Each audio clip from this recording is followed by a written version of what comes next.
Premier ലീഗിലപ്പോൾ നമ്മൾ ഈ title റേസിനെ കുറിച്ച് സംസാരിക്കാത്ത ഒരാഴ്ച പോലും ഇല്ല ഇപ്പോൾ. കാരണം ആദ്യം നമ്മൾ സിറ്റിയുടെ ഒരു ഈ ഒരു ഇയർ തുടങ്ങിയപ്പോൾ സിറ്റി കുറച്ച് സമനിലകൾ വഴങ്ങിയ ഒരു സംഭവം ഉണ്ടായിരുന്നു. അപ്പോൾ Arsenal will run away the title എന്ന് പറഞ്ഞു. പിന്നെ അത് കഴിഞ്ഞ് ഇപ്പോൾ കഴിഞ്ഞ 2 മത്സരങ്ങളായിട്ട് ആഴ്സണൽ 2 ഡ്രോ ആയിട്ട് ഇപ്പോൾ ലണ്ടൻ ഡെർബിയിൽ തിരിച്ചു വന്നിരിക്കുന്നു.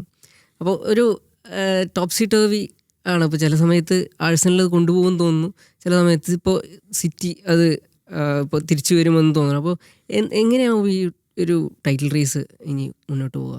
നമ്മൾ ഈ ആർസണലിൽ ഒരുപാട് പോയിന്റ് ലീഡ് ഉള്ളപ്പോഴും ആർസണലിൻ്റെ ഫാൻസ് പേടിക്കുകയും മറ്റ് ടീമുകളുടെ ഫാൻസ് പ്രതീക്ഷിക്കുകയും ചെയ്തൊരു കാര്യമാണ് ഈ ജനുവരി കഴിയുമ്പോൾ ആർസണലിനൊരു ഡിപ്പ് വരുന്നു, മാഞ്ചസ്റ്റർ സിറ്റി ആർസണലിനെ കാലക്രമേണ ഓവർടേക്ക് ചെയ്ത് പോകുന്നുള്ളത് എല്ലാവരും എന്താ പറയുക ഒരു പ്രതീക്ഷിച്ചതും ഇത് മുമ്പ് സംഭവിച്ചുകൊണ്ടായിരിക്കാം ആൾക്കാർ പ്രതീക്ഷിച്ചൊരു കാര്യമാണ്. ഇപ്പോൾ ഏതാണ്ട് അതുപോലത്തെ ഒരു രീതിയിലേക്കാണ് ഈ ജനുവരി തുടങ്ങിയതിന് ശേഷം. ഇപ്പോൾ കഴിഞ്ഞ ആർസണലിൻ്റെ ഈ സ്പേഴ്സിന് മുമ്പുള്ള 8 കളിയിൽ 5 ഡ്രോ ആണ് വന്നത്, പിന്നെ യുണൈറ്റഡിനുള്ള തോൽവിയും. അപ്പം അത്രയും കംഫർട്ടബിളായിട്ടൊരു 8-9 പോയിന്റ് ലീഡുള്ളത് ഇന്ന് 2 പോയിൻ്റായി കുറഞ്ഞു. ഇന്ന് ടെക്നിക്കലി 5 പോയിന്റ് എന്ന് പറയുമെങ്കിലും ഒരു ഗെയിം സിറ്റിക്ക് കുറവാണ്. അപ്പോൾ ആ ഗെയിം ജയിച്ചാൽ വെറും 2 പോയിൻറ്റിൻ്റെ ഡിഫറൻസിലേക്ക് വന്ന് നമ്മൾ ചിന്തിക്കേണ്ട കാര്യം ഒരു സിറ്റി ആർസണൽ മാച്ച് ബാക്കിയുണ്ട്.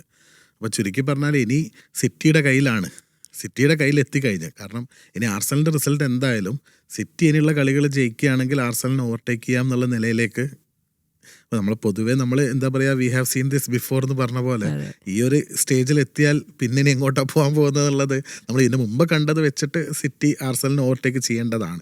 കാരണം സിറ്റിക്കാണെങ്കിൽ ഈ പ്രീമിയർ ലീഗ് റേസ് വിൻ ചെയ്തുള്ള പരിചയവും ആർസണലിനാണെങ്കിൽ അടിച്ചൊരു എക്സ്പീരിയൻസ് ഇല്ലാത്തതിൻ്റെ ഒരു വലിയ പ്രശ്നമുണ്ട്. അതൊരു മെൻറ്റാലിറ്റീൻ്റെ ഒക്കെ പ്രശ്നമാണ്. അപ്പം ഇത്രയും മോശം എന്ന് പറയുമ്പോൾ നമ്മൾ പ്രീവിയസ് സിറ്റി ടീമുകളായിട്ട് കമ്പയർ ചെയ്യുമ്പോൾ ഇത്ര മോശമാണ് നമുക്ക് തോന്നുന്നെങ്കിൽ പോലും ഇപ്പോഴത്തെ ഒരവസ്ഥയിൽ ഈ ഒരു ഫ്ലോയിൽ ഒരു പക്ഷേ ആർസണലിനെ സിറ്റി ഓവർടേക്ക് ചെയ്തേക്കാം. കാരണം ഇപ്പം സ്പേഴ്സിനെതിരെ നല്ല പെർഫോമൻസ് അയച്ചു, പക്ഷേ നമുക്കറിയാം സ്പേഴ്സ് ഇപ്പോൾ വളരെ മോശം ഫോമിലാണ്. പിന്നെ അടുത്ത കളി ചെൽസി ആയിട്ടാണ്. ആ ഒരു കളി ഭയങ്കര പ്രഷറായിരിക്കും. ആ പ്രഷർ ആർസണൽ ഓവർകം ചെയ്യുമോ എന്നുള്ളതാണ് പ്രധാനപ്പെട്ട കാര്യം. ആ ചെൽസിക്കെതിരെയുള്ള മാച്ചിലും കൂടി ഒരു പോയിന്റ് ഡ്രോപ്പ് ചെയ്യേണ്ടി വന്നാൽ ഒരു പക്ഷേ പിന്നെ സിറ്റി കയറി പോകാനാണ് സാധ്യത കാണുന്നത്. അപ്പോൾ നമ്മൾ ഈ ലിവർപൂളിൻ്റെ കൂടെയുള്ള വിന്ന് കണ്ടു സിറ്റിയുടെ. ലാസ്റ്റ് മിനിറ്റ് ഒരു വിക്ടറി ആൻഫീൽഡിൽ അവർ കുറേ കാലം കഴിഞ്ഞിട്ടാണ് ജയിക്കുന്നത്. അപ്പോൾ ഈ പെപ്പ് ആസ് എ മാനേജർ ഈ ഒരു സീസൺ ചിലപ്പോൾ അയാളുടെ അവസാനമായിരിക്കാം.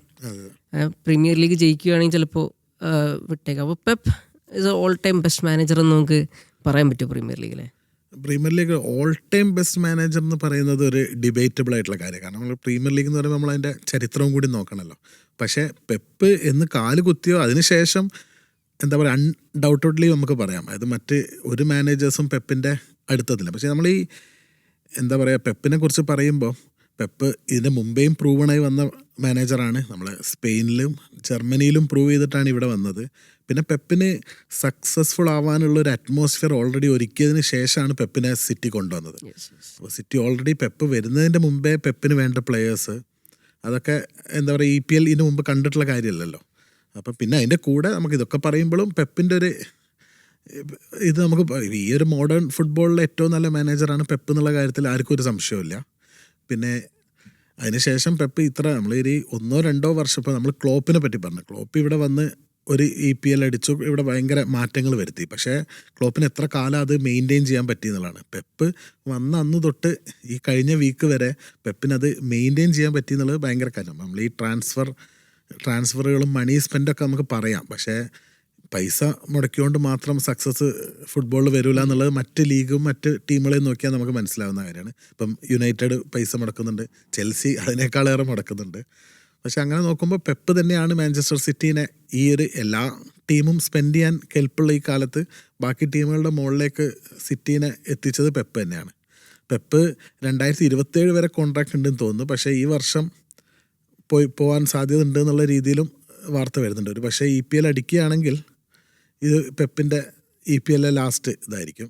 ഇപ്പോൾ ഒരു എന്താ പറയുക, ഒരു EPL one of the 2-3 greatest manager ആയിട്ട് തന്നെ പെപ്പ് EPL വിടുള്ളൂ. പിന്നെ പെപ്പിൻ്റെ അവസാനമായിരിക്കാമെന്ന് പറയുന്നുണ്ട്. അതേപോലെ തന്നെ ഇത് ആഴ്സണലിൻ്റെ ഒരു അവസാന ചാൻസ് ആണോ? ഈ ആർട്ടറ്റയുടെ അവസാന ചാൻസ് ആണോ ഇത്രയും അതായത് ട്രസ്റ്റ് പ്രോസസ്സ് എന്ന് പറഞ്ഞുകൊണ്ട് ഇത്രയും നാളായി നിൽക്കുന്നു. അപ്പോൾ ഇതൊരു അവസാന ചാൻസാണ്. ഈ ഒരു പ്രീമിയർ ലീഗ് എടുത്തിട്ടില്ലെങ്കിൽ വിൽ ആർട്ടറ്റ സ്റ്റേ? അർട്ടറ്റ ഇത്തവണ എന്താ പറയുക, ആർസണൽ കപ്പടിച്ചില്ലെങ്കിൽ ഫാൻസ് ആയാലും ക്ലബ്ബായാലും ഭയങ്കര ഡിസപ്പോയിൻറ്റഡ് ആവുന്നുള്ള കാര്യത്തിൽ ഒരു സംശയമില്ല. കാരണം ഇതൊരു അവരൊരു ഗോൾഡൻ ഓപ്പർച്യൂണിറ്റി. കാരണം സിറ്റി പിറകോട്ടാണ്, ലിവർപൂൾ പിറകോട്ടാണ്, യുണൈറ്റഡും ചെൽസിയൊന്നും ഗുഡ് ടീം. അതെ. അതുകൊണ്ട് ഇതായിരുന്നു ഗോൾഡൻ ചാൻസ് എന്ന് പറയാം. പക്ഷെ എന്നാൽ പോലും ഈ ഒരു പ്രീമിയർ ലീഗ് അടിക്കാത്തതിൻ്റെ പേരിൽ അർട്ടറ്റനെ എന്താ പറയുക, ഇനി അർട്ടറ്റ സ്വയം പിരിഞ്ഞു പോകാമെന്നല്ലാതെ അർട്ടറ്റിനെ ഒഴിവാക്കുന്ന രീതിയിലേക്ക് പോകാൻ സാധ്യത കുറവാണ്. കാരണം നമ്മൾ ചില കാര്യങ്ങൾ നമ്മൾ കാണാതിരിക്കാൻ വയ്യ. നമ്മൾ എന്തൊക്കെ ക്രിറ്റിസിസം നടത്തിയാലും ഇന്ന് ലോകത്തെ നമ്പർ 1 ടീമുകളിലൊന്നായിട്ട് ആർസണലിനെ മാറ്റിയത് അർട്ടറ്റയാണ്.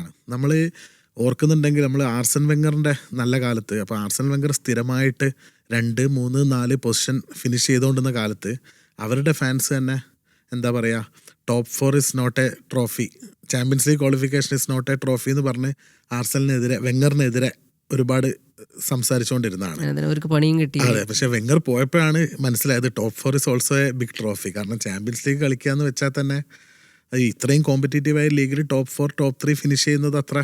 അപ്പോൾ വെങ്ങർ പോയി, പിന്നെ എംറെ വന്നു, പിന്നെ അതിനുശേഷം അർട്ടറ്റ വന്നു. അർട്ടറ്റൻ്റെ ആദ്യത്തെ 5 വർഷം ഒരുപാട് കാലം ചാമ്പ്യൻസ് ലീഗ് ഫുട്ബോൾ ഇല്ലാതെയൊക്കെ പുറത്തിരിക്കേണ്ടി വന്നു. അപ്പോൾ അതുപോലെ നമ്മൾ ഈ അർട്ടറ്റനെ ഈ ഒരു കപ്പടിക്കാത്തതിൻ്റെ പേരിൽ നമുക്കൊരിക്കലും അർട്ടറ്റനെ ഒഴിവാക്കുന്നതിനെ കുറിച്ചൊക്കെ ചിന്തിക്കുന്നത് മണ്ടത്തരായിരിക്കും. പക്ഷേ ഈ പറഞ്ഞ പോലെ ഇതൊരു ഇപ്രാവശ്യം അടിച്ചിട്ടില്ലെങ്കിൽ ഭയങ്കര ഡിസപ്പോയിൻറ്റഡ് ആവുന്നുള്ള കാര്യത്തിൽ ഒരു സംശയമില്ല. കാരണം ഇതൊരു ഗോൾഡൻ ഓപ്പർച്യൂണിറ്റിയാണ്. അടുത്ത വർഷം ഈ ടീമുകൾ, മറ്റ് ടീമുകളൊക്കെ ഏത് നിലയിലാവുമെന്ന് നമുക്ക് പറയാൻ പറ്റില്ല.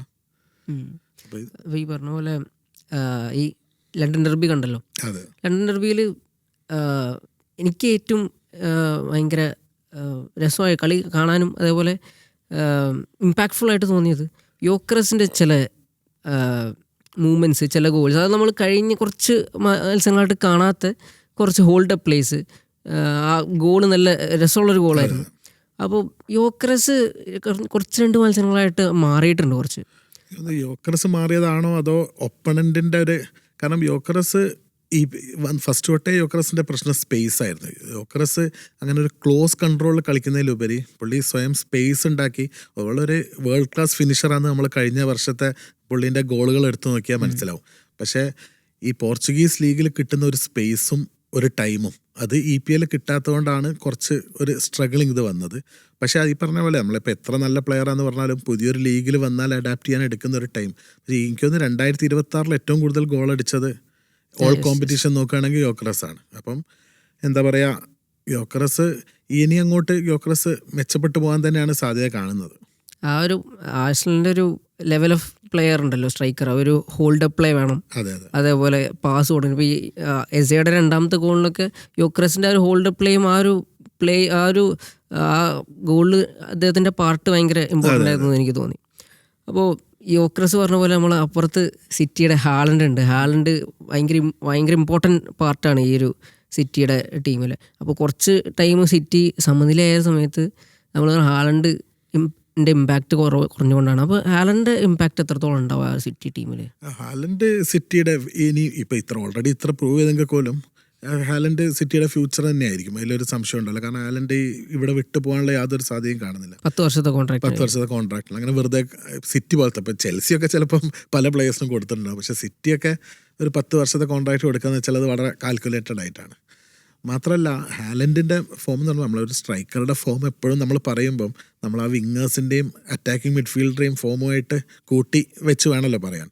എന്തൊക്കെ പറഞ്ഞാലും നമുക്ക് ചാൻസ് ക്രിയേറ്റ് ചെയ്ത് കിട്ടിയാൽ മാത്രമേ, അപ്പോൾ നമ്മൾ യോക്കറസിൻ്റെ കാര്യത്തിലായാൽ പോലും ആർസണൽ ഒരു ടൈമിൽ എത്രത്തോളം ഓപ്പൺ പ്ലേ ചാൻസ് ക്രിയേറ്റ് ചെയ്യുന്നുണ്ടായിരുന്നു, ആ ഒരു സമയത്താണ് യോക്കറസും ബുദ്ധിമുട്ടിയത്. അപ്പോൾ ഹാലൻഡിന് ഇപ്പം ടീം മെച്ചപ്പെടുമ്പോൾ സ്വാഭാവികമായിട്ടൊരു എക്സ് ഫാക്ടറായിട്ട് ഹാലൻഡ് ഉയർന്നു വരും. ഹാലൻഡ് ഇപ്പോഴും എന്തായാലും ഈ ടോപ്പ് സ്കോറർ ഇതിൽ വളരെ മുമ്പിലാണ് കഴിഞ്ഞ ഇതിലൊക്കെ ആയിട്ട്. അപ്പോൾ ഹാലൻഡ് ഇനിയും അങ്ങോട്ടും സിറ്റിയുടെ ഒരു മെയിൻ പ്ലെയറായിട്ട്, ഇനിയിപ്പോൾ പെപ്പ് മാറി പുതിയ മാനേജർ ആര് വരുന്നത് എന്നുള്ളതൊക്കെ നമ്മൾ നോക്കേണ്ടതാണ്. എന്നാൽ പോലും അതെ, നമ്മളിപ്പം ഓൺസ്ട്രീൻ്റെ ഒരു ലിങ്ക് വന്നത് മെർസ്കയായിട്ടാണ്, മുമ്പ് ചെറിയ കണക്ഷനും ഉണ്ടല്ലോ. അപ്പോൾ ഏത് മാനേജർ ആയാലും ഹാലൻഡ് തന്നെ സിറ്റിയുടെ ഒരു മോസ്റ്റ് ഇമ്പോർട്ടൻറ്റ് പ്ലെയർ ആവാൻ തന്നെയാണ് സാധ്യത.